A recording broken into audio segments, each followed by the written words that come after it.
In this video, you'll learn how to refund a GoDaddy domain in the simplest way possible and what you need to do before you remove it from your account. We'll walk through the process step by step so you understand not just what to click, but also what's happening behind the scenes and what to watch out for. First, you'll need to sign into your GoDaddy account and open your domain portfolio.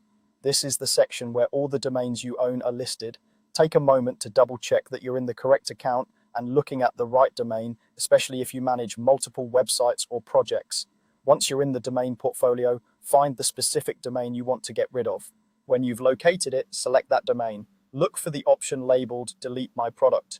This is the control GoDaddy uses to remove a domain from your account.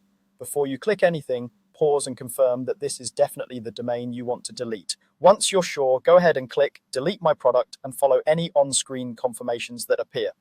Now, this next part is extremely important. Deleting the domain means you lose ownership immediately. As soon as the deletion goes through, you no longer control that domain name. It can become available for someone else to register, and you won't be able to simply undo the action from your side. So if this domain is tied to a website, a research project, or any important online presence, you need to prepare before deleting it. If the domain is connected to a website, email, or hosting, make sure you have backups of everything you might need. That includes your website files, databases, and any important content or data related to the domain. If you're using it for something like a microbiology research site, for example, that might mean backing up research notes, data sets, or any resources your team relies on. Once the domain is gone, access paths to that content might change or break. So doing this ahead of time can save you a lot of trouble.